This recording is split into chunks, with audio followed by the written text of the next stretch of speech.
안녕하십니까. 덴탈빈 전희석입니다. 이 케이스는 베이직 코스의 초급 발치 후 즉시 진입편에 나왔던 케이스인데요. 다시 한번 잠깐 살펴보고 접근해 보도록 하겠습니다. 이 환자는 저희 노원구에 계시는 분인데 어떤 그 고위 공무원입니다. 어쨌든 지금 45번 치아가 이제 발치를 했고요. 지금 보시다시피 다시 한번 리마인드를 해보면 여기 멘탈 포레문이 관찰되고 있을 것이고요. 이 멘탈 포레문이 있는 위치에서 아주 어려운 지배를 하지 마시고요. 그냥 흡성 멤브레인 갖고 하시는 게 좋겠고요. 제가 임플란트를 지금 심었는데 초기 고정을 얻어내기 위해서 약간 제일 소치가 꺾어놓은 이유는 초기 고정이 잘 안 나와요. 그래서 초기 고정을 얻기 위해서 각도를 약간 틀었던 것이고 다행히 초기 고정은 약 15N 이상이 나왔습니다. 그래서 6번과 5번 부위에 이렇게 임플란트 두 개를 식립을 하였고요. 이 상황을 잘 보면 이 환자는 지금 vertical gap distance가 굉장히 크죠. vertical gap distance가 크다고 하는 말은 임플란트와 뼈랑 결합되어 있는 부분이 굉장히 작다는 얘기입니다. 그렇기 때문에 이럴 때는 뼈를 두 가지로 나누어서 가는 게 좋겠습니다. 수직, 수평 모두 갭이 아주 넓기 때문에 이럴 때는 이러한 협축골을 재생시킨다는 측면에서 본다면 우리가 자가골을 안에도 좀 붙여주고 이 자가골은 오세만 치즈를 통해서 얻어낼 수도 있고 트래파인 볼을 통해서 얻어낼 수도 있고 볼 스크래퍼를 통해서 대패질을 해서 얻어낼 수도 있는 것이죠. 그래서 자가골을 먼저 넣고 그 위에다 바이오스 같은 또는 더그라프트 같은 이종호를 덮어주고 그리고 멤브레인을 덮어주게 되는 것이죠. 그래서 임플란트가 약간 더 설축으로 가야 된다는 측면을 꼭 기억해내시고 초기 고정이 중요하게 됩니다. 이것은 제가 풀 클로저를 시행한 이유는 뭐냐면 초기 고정이 너무 낮기 때문에 가능한 풀 클로저를 시행했던 경우입니다. 4개월 후에 이제 두 개의 커스텀 어버트먼트가 들어갔고요. 이제 최종 고침이 끝나 있는 상황입니다. 10년 후를 한번 잠깐 볼까요? 지금 10년 후의 소견인데요. 지금 보시다시피 완전하게 노말본으로 안착되어 있는 모습을 관찰할 수가 있습니다. 사실 이건 10년이 넘었고요. 지금 한 15년쯤 됩니다. 이 환자는 아직도 저한테 체크받으러 오고 계시고 다른 쪽도 임플란트를 워낙 많이 했기 때문에 근데 이 부분은 너무나 안정적이에요. 지금 이렇게 갭이 심한 부위에 우리가 자가골을 넣고 이종호를 덮어서 멤브레인을 안정화시켜주면 이것은 완전히 노말본이라고 볼 수 있죠. 이것은 진지발 레벨의 인터널 타입이기 때문에 이것은 여기까지 오는 머신과 러프서스의 경계까지 오는 것이 가장 이상적인 본의 형태일 것이고요. 뼈도 아주 잘 두께가 충분하게 유지가 되고 있는 것을 관찰해낼 수가 있겠습니다. 역시 세컨 프리몰라가 어렵습니다. 역시 이것도 럼니스 파트에서 다시 한번 나왔던 건데 이렇게 제2소고치가 에이피칼 리전이 심한 경우에는 여기 있는 이 멘탈 러브를 꼭 조심해야 돼요. 그래서 저는 이럴 때 어떻게 하냐면 저번에도 한번 얘기했지만 어떻게 이것을 진단을 해내냐면 2.0 드릴을 그냥 꼽아요. 근데 2.0 드릴 어떻게 꼽냐 하면 드릴링해서 꼽는 게 아니고 손으로 눌러서 꼽는다고 얘기했습니다. 핑거 인서션이에요. 이렇게 핑거 인서션을 쭉 해줘서 이게 만약에 밑으로 넘어가서 신경과가 퍼포레이션 되는 게 확인이 된다면 임플란트 동시에 진입하지 마세요. 이거는 동시에 진입하면 되지 않습니다. 위험해요. 그러니까 이럴 때는 지연 진입하는 것이죠. 그래서 신경관과 뚫렸나지 않나를 감별하는 좋은 방법은 2.0 드릴을 그냥 손으로 쭉 눌러서 넣어봤을 때 엑스레이 찍어봤을 때 이게 들어가는 느낌이 들면 이때는 지연 진입하는 게 좋겠습니다. 이건 아무리 설축으로 붙여도 위험하죠. 우리가 괜히 요즘 인테리어 알브라 너브가 1,500만 원 정도면은 이제 그 환자 매니지 할 때 보통 쓰게 되는데 1,500만 원을 벌려면 우리가 얼마나 많은 임플란트를 심어야 합니까? 조심하시는 게 좋겠고요. 이 환자는 제가 소켓 프리저베이션을 시행했고 여기다 PRF 넣고 멤브레인 하나 덮었고요. 그 다음에 4개월 후에 보니까 뼈가 완전히 잘 만들어져 있죠. 그리고 나서 짧은 임플란트 심으시면 됩니다. 저는 하악 제2소고치는요 8mm 정도 임플란트가 가장 좋다고 생각해요. 왜냐하면 너브에 문제를 일으키는 경우가 의외로 많이 있기 때문에 하악 제2소고치는 레귤라 바디 4.3에 8mm 정도가 가장 이상적인 임플란트 직경과 길이가 아닐까 하고 조심스럽게 한번 던져봅니다. 자, 그리고 최종 고철물을 마무리하였습니다. 이렇게 되면 우리가 신경손상에 대한 스트레스를 받아낼 필요가 없는 거죠. 지금 여기 35번이 존재하고 있다. 그리고 지금 35, 36, 37을 다 뽑아내고 제가 임플란트 두 개를 식립할 것입니다. 35번의 임플란트는 역시 조심해야 합니다. 동일한 길이의 임플란트를 설축으로 붙여서 마무리하는 것이 좋겠고요. 제가 여기에 임플란트를 심을 때 설축을 좀 붙여서 갭을 이쪽으로 충분히 만들어주고 그 다음에 이 부위에서 에이펙스 서포트를 얻어내 준다면 큰 무리가 없을 거라고 생각이 들죠. 지금 여기 보면 본의 디펙트가 워낙 크기 때문에 안쪽에는 베타 TCP를 집어넣고요. 밖에는 이종고를 덮어놓은 상태입니다. 지금 이 뼈 두 개가 다르다는 걸 느끼셔야 합니다. 안쪽에 흡수가 되는 뼈, 바깥쪽에 흡수가 안 되는 뼈. 이것이 번거롭다면 그냥 BCP를 넣어주시는 것도 괜찮겠고요. 그리고 초유고정이 높지 않았기 때문에 풀 클로저를 시행해주고요. 잘 힐링이 돼서 최종 골절이 끝나 있는 상황입니다. 자, 우리가 한번 CT를 한번 볼까요? 지금 보면 협축골 잘 유지가 되고 있고요. 설축골도 잘 유지가 되고 있는 상황을 관찰해낼 수 있습니다. 지금 조금 짧은 임플란트로 들어가야 돼요. 그래서 에이펙스에서 적절하게 신경 손상을 일으키지 않는 정도의 범위의 초기 고정을 통한 우리가 임플란트 식립을 해내는 것이 굉장히 중요하겠고, 역시 나머지 GBR 방법은 통법대로 진행을 하시면 되겠습니다. 상악 제1소고치 잠깐 볼까요? 지금 여기 있는 이 부분이 상악 제1소고치이죠. 제가 왜 임플란트를 이렇게 설축으로 붙였는지를 이해하셔야 합니다. 이것을 만약에 협축으로 가게 되면 이 거리가 짧아지기 때문에 어려운 GBR이 될 것이고, 이것을 설축으로 이동시키게 되면 좀 더 쉬운 GBR 환경으로 변하게 될 것입니다. 이것을 우리가 굿 엠빌럽, 좋은 엠빌럽이라고 보통 표현을 하고, 이렇게 되면 흡성 멤브레인에 써도 큰 문제가 없다는 얘기입니다. 제가 여기 안에다 자극을 조금 붙였고요. 이종을 덮었고요. 이 멤브레인은 바이오 커버라고 하는 멤브레인입니다. 바이오 커버는 역시 프로고에서 나오고 있는 콜라겐 멤브레인의 일종인데, 이 바이오 커버 역시 뼈가 아주 잘 되는 장점을 갖고 있습니다. 그리고 파피라 스위칭을 통해서 거의 풀 클로저를 이루어냈고요. 최종 골출물이 끝나 있는 상황입니다. 자, 3년 후에 CT를 가지고 한번 확인해 볼까요? 지금 여기에 보면 여기 협축골이 아주 터져 있는 상황이었는데, 지금 이 임플란트 협축골을 보면 아주 완전하게 노멀본으로 힐링이 되어 있는 양상을 관찰해낼 수가 있습니다.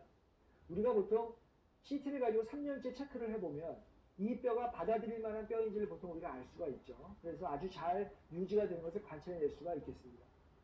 자, 5번 치아가 지금 망가졌는데, 이거 아까 나왔던 케이스인데 다시 한번 리마인드를 해보겠습니다.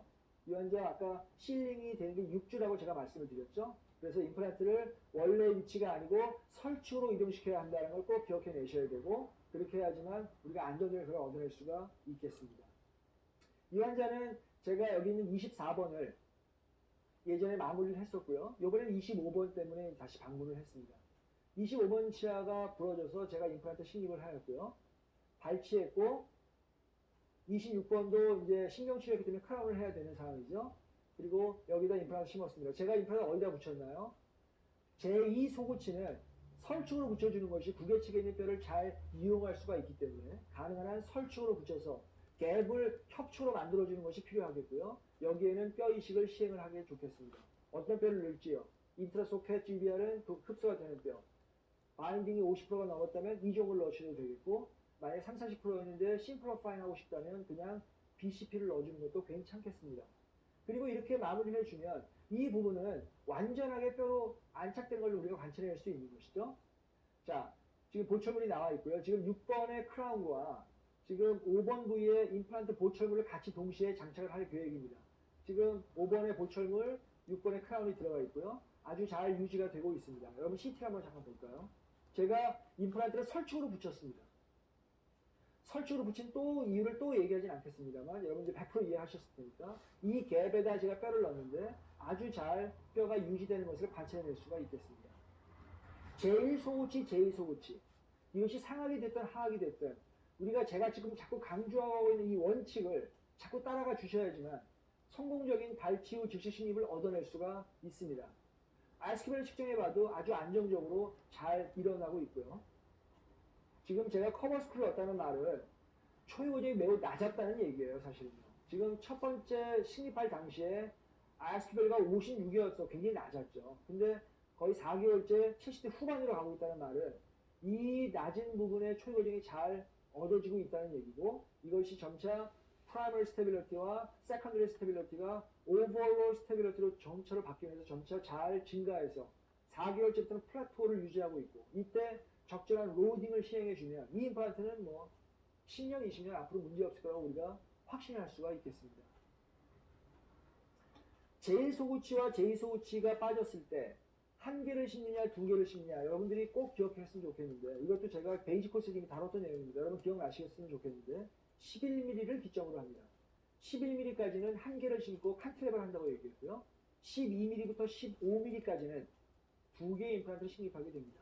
15mm는 레귤러 바디 두 개를 식립하는 게 좋겠고요. 12와 13mm는 네로우 바디 두 개를 식립하는 게 좋겠습니다. 그래야지만 14, 15, 12, 13의 이 네 가지 상황을 맞출 수가 있는 거고 11mm부터는 한 개를 심고 칸틸레버해야 되는 상황입니다. 이 환자는 지금 속옷이 두 개가 빠져 있는데 이 길이가 지금 15mm가 나오고 있기 때문에 제가 스누콘에 있는 레귤러 바디 두 개를 지금 식립해서 마무리를 졌던 상황입니다. 지금 두 개의 속옷이 두 개가 부러졌고요. 제가 두 개의 임플란트를 지금 식립을 한 상황입니다. 지금 임플란트를 정확히 설축을 잘 붙였고 두 개의 갭을 잘 만들어줬고요. 갭에는 역시 정확한 뼈 이식을 시행을 하였습니다. 이 뼈가 무슨 뼈일까요?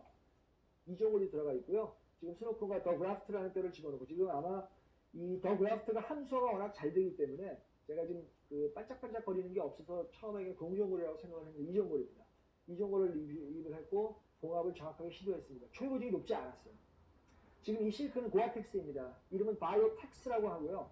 지금 역시 프로그에서 많이 나오고 있는 제품입니다.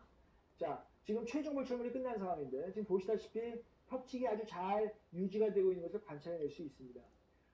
상악, 하악, 제1소우치, 제2소우치 임플란트의 위치와 뼈이식, 초유호정에 따른 커버 스크루와 힐링캡 이것을 적절하게 우리가 잘 적용을 해주면 얼마든지 예지성 있는 결과를 얻어낼 수가 있겠습니다. 피트를 한번 보겠습니다. 지금 보면 앞쪽에 있는 제1소우치 부위의 갭 디스턴스가 더 그라프트로 뼈가 잘 유지되고 있고 뒤에 있는 제2소우치의 갭 디스턴스도 잘 뼈가 유지되어 있는 걸 관찰해낼 수 있고요. 지금 보시다시피 이 정도의 갭이 아주 잘 정상적인 뼈로 유지되는 걸 관찰해낼 수 있고요. 당연히 이 환자도 RSQ를 측정했을 것이고 RSQ 밸류가 이 정도 나왔다면 4개월째 거의 80 쪽으로 넘어갔다는 것을 우리가 예측할 수 있겠고요. 지금 아주 잘 사용되어지고 있습니다. 자, 이제 상악 전치부의 드릴링인데요. 제가 이미 상악 전치부 강의를 이미 다 완성을 해놨고 그 상악 전치부 편에서 이미 많은 것을 다루어내고 있습니다. 다시 또 얘기하는 것은 너무 중복되는 면이 많기 때문에 몇 가지 포인트만 잠깐 다시 한번 짚어보고 상악 전치부의 발치후 증기 케이스를 다시 한번 좀 정리해 보도록 하겠습니다. 상악 전치부는 드릴링의 각도가 세 가지가 존재한다는 걸 기억하셨으면 좋겠습니다. 스크루 리텐션 라인, 시멘트 리텐션 라인, 엄가일 라인 이 세 가지가 존재한다고 얘기했죠.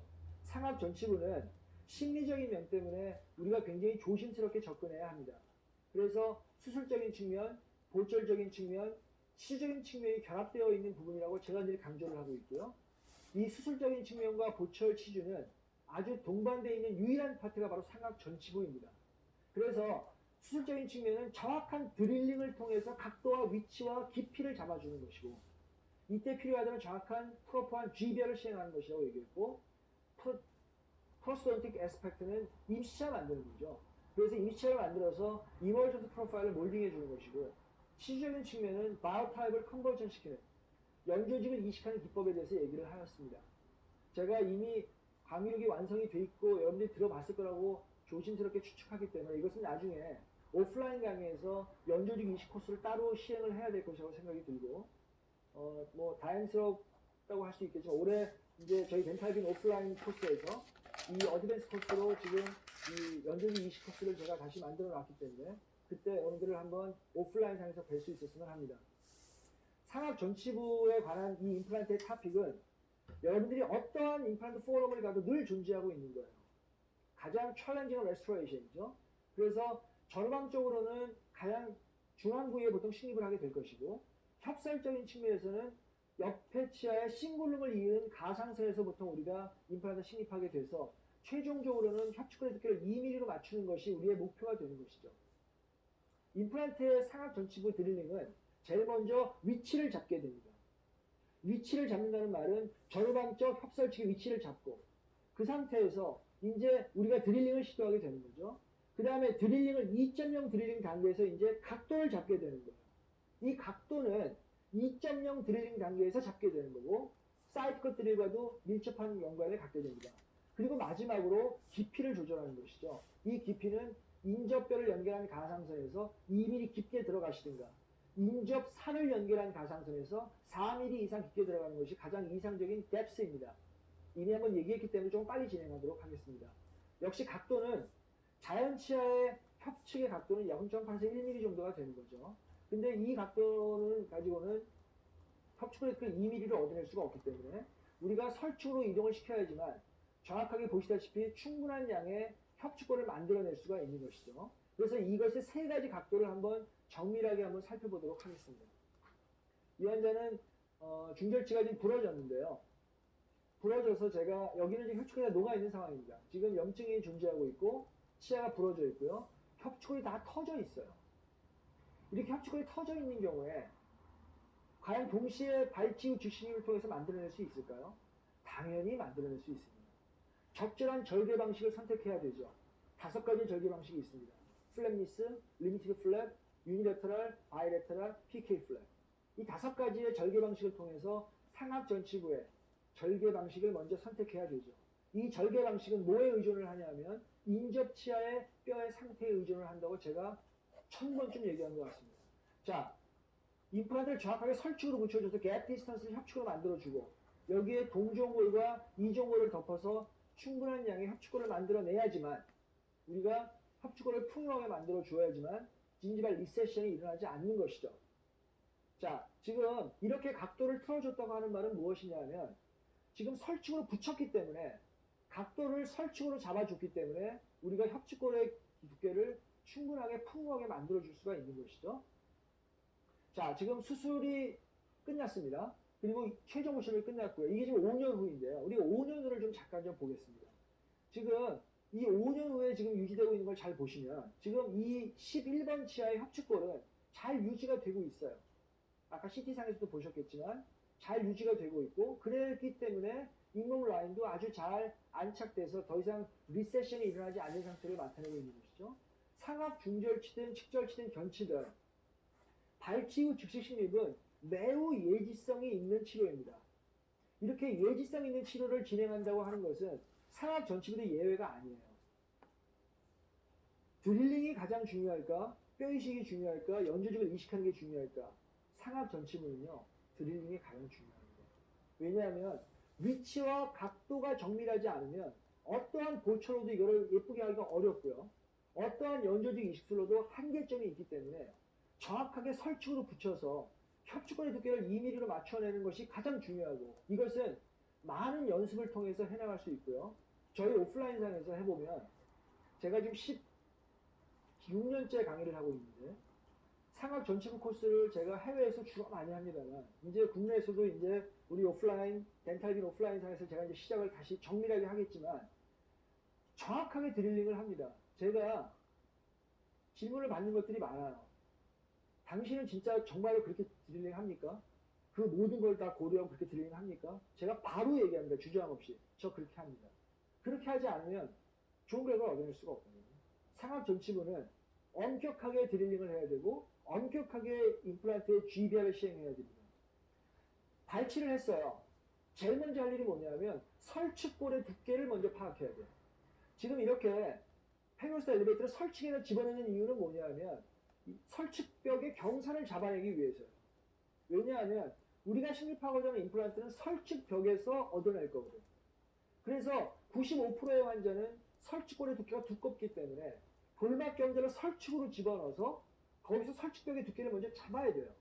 그래야지만 설축벽에다 드릴링할 수 있는 우리가 확신을 가질 수가 있는 거죠. 그래서 처음에 하는 이 행위는 팔레탈 월의 앵귤레이션을 체크하고 팔레탈 월의 티크니스를 우리가 체크해 주는 거예요. 그게 되고 나면 이제 사이드 컷 드릴을 통해서 설축벽에다 드릴링을 하게 되는 것이죠. 이렇게 설축벽에다 드릴링을 해야지만 우리가 원하는 3가지의 각도, 시멘트 리텐션 라인, 스크루 리텐션 라인, 업라이트 라인. 업라이트 라인이라면 제가 만든 말이에요. 이런 말은 없어요. 하지만 이 3가지 라인이 정확하게 맞는 얘기입니다. 이렇게 설축벽의 중앙 부위에서 사이드 컷 드릴을 써야 된단 말이죠. 여기 물론 사이드 컷 드릴을 쓰기 어려우면요. 라운드 버를 쓰셔도 됩니다. 저는 뭐 사이드 컷 드릴을 워낙 많이 쓰기 때문에 그 다음에 거기에 2.0 드릴링을 하면서 각도를 다시 한번 잡는 거예요. 각도를 정확하게 잡아줘야 됩니다. 그리고 임플란트가 심어졌을 때 모든 임플란트의 상악 전치부는 임플란트의 플랫폼이 설축벽이랑 닿아야 돼요. 여러분 상악 중절치의 메이저인쇄 폭경이 얼마입니까? 8.5mm입니다. 상악 측절치의 메이저인쇄 폭경 6.5mm입니다. 견치 7.5mm예요. 잘 보세요. 8.5, 6.5, 7.5. 8.5의 중절치의 썰빅스의 폭경이 5mm예요.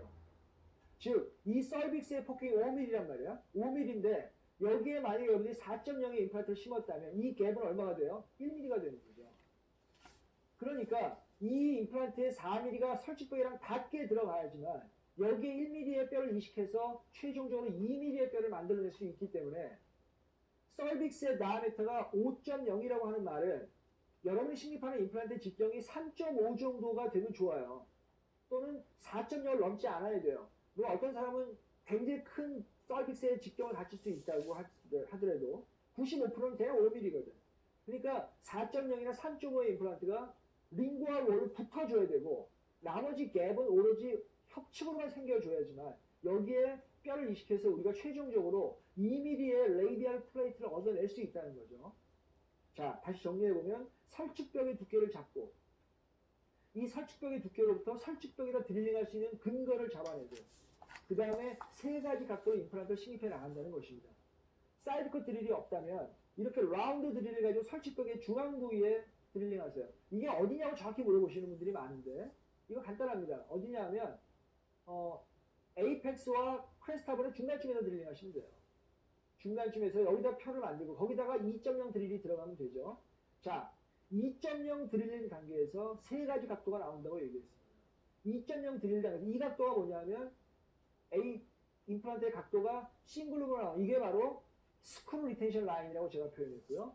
만약에 2.0 드릴링 단계에서 이 각도로 들어갔다면 이것은 인사이드 팁으로 나오기 때문에 시멘트 리텐션이 될 겁니다. 마지막으로 스크루 각도와 비슷한데 싱글룸으로 나오긴 하되 에이펙스가 버카로 간 경우가 있어요. 이거는 바로 이걸 우리가 업라이트 각도라고 하는 거예요.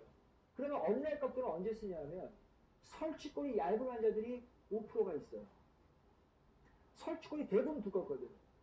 그래서 대부분은 스크루 라인이나 시멘트 라인으로 충분히 가능한데 예외적으로 설치골이 얇은 사람들이 있어요. 이럴 때는 에이펙스를 협축으로 두면서 업라이트를 시켜주면 스크루 라인과 비슷한데 전혀 다른 거예요. 왜냐하면 에이펙스의 위치가 협축으로 가 있기 때문에. 결론적으로 보면 협축으로 2mm의 두께를 만들어내려고 노력하신 것이고 그 다음에 깊이는 뼈로부터 약 2mm 깊게 들어가고 살로부터는 4mm 깊게 들어가게 되는 것이고 그 다음에 설측의 뼈가 충분히 있다면 스크루 라인과 시멘트 라인을 통해서 이렇게 컴포트 존을 잡아주게 되는 것이고 그래서 사실은 스크루 라인이 더 안전하고 시멘트 라인이 좀 더 위험할 수 있어요. 그리고 만약에 이렇게 드릴링을 해도 이건 더 위험한 존 이렇게 갔더니 이건 덜 위험한 존이라고 제가 표현을 하는 이유고요. 그 다음에 시멘트 리텐션 라인과 스크루 요게 우리가 앵귤레이션을 허용하는 컴포트 존이 되겠고요. 여기 하나 더 들어간 게 뭐냐면 업라이트 앵귤레이션. 업라이트는 잠깐 보세요. 설축벽이 얇을 때 임플란트 에이펙스가 협축으로 가게 되는 상황.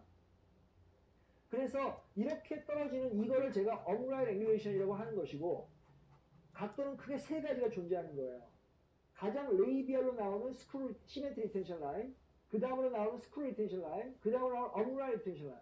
그리고 이 세 가지를 합해서 제가 컴포트 존이라고 또 다시 이름을 붙이는데 이 컴포트 존의 의미는 시멘트 라인부터 업라이트 라인까지를 95%는 설축벽에서 초기 고정을 얻어내고 5%는 이 의도적으로 설축골이 얇은 경우에 에이펙스를 협축으로 보낸다.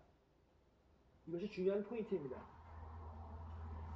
아주 중요한 것이 지금 이것이 시멘트 리텐션 라인이고 그 다음에 두 번째 싱글룸을 나누는 이게 바로 스크루 리텐션 라인이고요. 그다음 업라이트 라인이라고 하는 것은 의도적으로 임플란트 에이펙스를 협축으로 가게 해서 더 밑으로 떨어뜨리는 것. 이것이 바로 업라이트 라인이라고 보통 표현할 수가 있고요. 임플란트의 상하 전치부는 세 가지 각도가 존재하게 됩니다. 그래서 이 세 가지 각도를 진짜 구현할 수 있느냐라고 많이 물어보시는데 당연히 구현할 수 있어요. 상황별로 설치벽의 두께, 골막겜들 집어넣어서 잡고 우리가 설치에다 드릴링해서 2.0으로 각도를 잡아내고 다음 단계로 가면서 임플란트를 심는 거죠. 사이드 컷 드릴이 정밀하게 사용되지 않았다면 임플란트 위치가 나중에 밀려서 협축을 가죠. 여러분들 이거 무슨 말인지 아마 아실 겁니다. 정확하게 코티칼 본을 설축을 따줘야지만 다음 단계의 드릴링이 진행될 때 임플란트가 좀 더 설축으로 붙일 수 있는 거예요. 사이드 커트리를 충분하게 쓰지 못해서 설치권에 있는 코티칼 본을 충분하게 삭제하지 못하면 드릴링이 된 것 같지만 임플란트가 들어가면서 각도가 변해버려요, 나중에. 그래서 설치권에 충분한 양의 뼈를 퍼퍼레이션을 해줘야지만 우리가 원하는, 자, 설치권이 코티칼을 따졌어. 그러면 다음 단계 드릴링으로 갈수록 뼈가 점점 크게 파여지게 되겠죠. 그래야지만 임플란트가 들어갈 때 임플란트가 설치벽에 쫙 밀착되면서 들어갈 수 있는 거고, 이러려면 처음에 설치벽에 있는 코티칼본을 충분하게 삭제를 잘 해줘야지만 마지막에 임플란트의 각도와 위치가 밀리지 않는다. 꼭 좀 기억했으면 좋겠습니다. 제가 이 수직적인 측면은 삼각 전치부 코스에 좀 더 깊게 다루어내고 있는데 지금은 두 가지만 얘기할게요. 정상적인 상황이라고 하는 거는 레이디얼 월과 링구얼 월 레벨이 동일한 거죠. 이럴 때는 여기 지금 제가 써놨습니다. 뼈로부터 2mm, 살로부터 4mm 이상 깊게 들어가라. 언제 뼈를 기준으로 할까요? 보통 플랩을 열었을 때가 되겠고, 플랩을 열지 않으면 보통 플랩리스에서는 연조직을 기준으로 깊게 들어가는 게 좋겠습니다. 그리고 이것은 노멀한 시츄에이션인데 에브노멀도 있어요. 에브노멀은 뭐냐면 레이비얼 월은 정상이 아니고 링구얼 월이 정상이에요. 그러니까 레이비얼 월은 보통 소실되니까 여러분이 알고 있듯이 번들본이 높기 때문에, 그래서 제일 먼저 레이비얼 월이 높게 되는 상황을 맞이하게 됩니다. 이럴 때는 링구얼 월을 기준으로 하는 거죠. 그래서 링구얼 월로부터 2mm 깊게 들어가시게 되고, 그 다음에 GBR에는 우리가 레이비얼에는 GBR을 통해서 협축골을 복원시켜 나가면 됩니다. 이때 이것을 플랩을 열고 할 것인가 열지 않고 할 것인가는 많은 고려할 요소들이 존재하고 있어요. 그래서 상압전치부가 어려운 거죠. 이것이 그냥 일반적으로 이렇게 늘 루틴하게만 간다면 아주 쉽지만 그렇지는 않아요. 그래서 상압은, 저는 발치후 주신입을 상압전치부 얘기할 때 지금 점점 하나의 점으로 가고 있는데, 어쩌면 상압전치부의 발치후 주신입은 플랩을 열지 않고 힐링캡을 꼽는 것이 정답이라는 하나의 점으로 가고 있어요. 이거는 제가 조금 더 경험을 쌓고 얘기하려고 합니다. 이미 많은 경험이 쌓여 있긴 하지만 상압 전치부의 발치후 주식식립은 가능한 한 플랩을 열지 않아요. 그리고 임플란트를 심고 플랩을 열지 않아도 뼈를 임의적으로 패킹해내면서 만들어낼 수 있고요.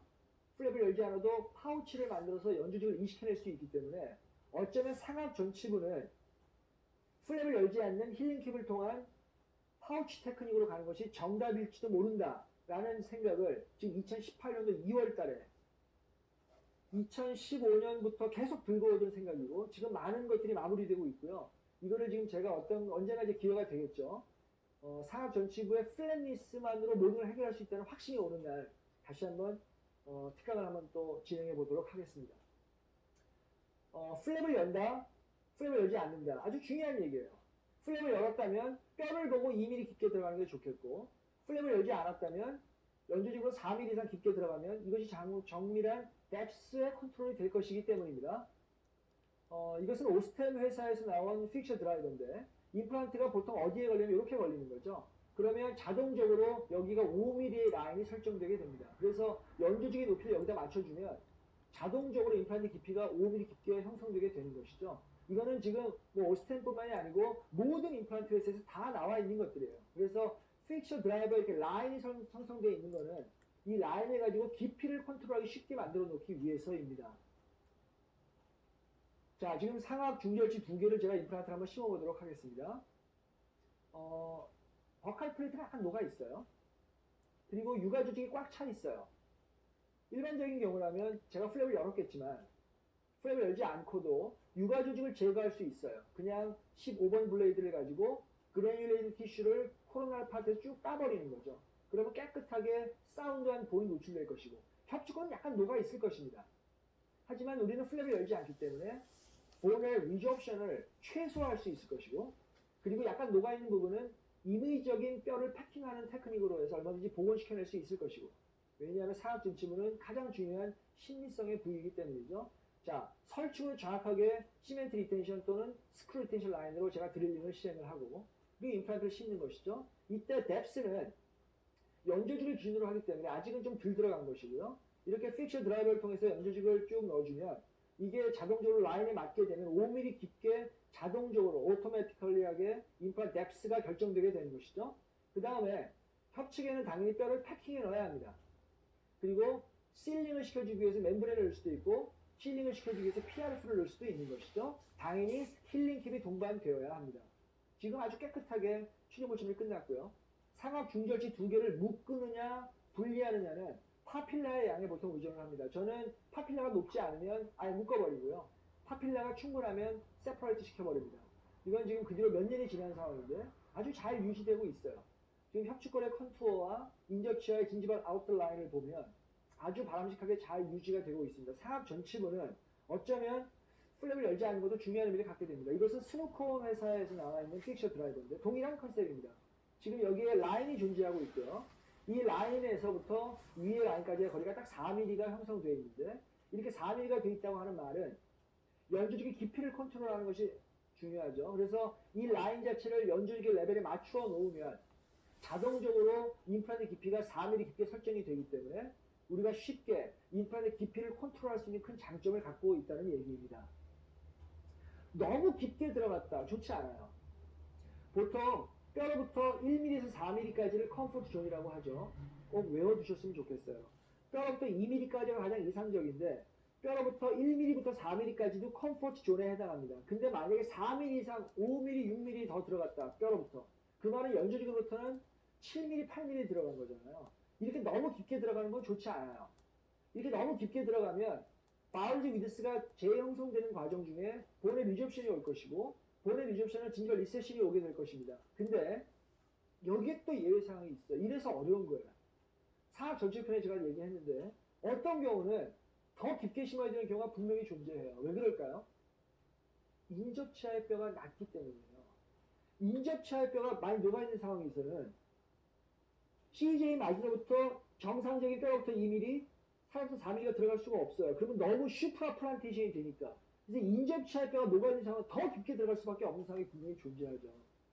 이때 플랩을 열면 안 됩니다.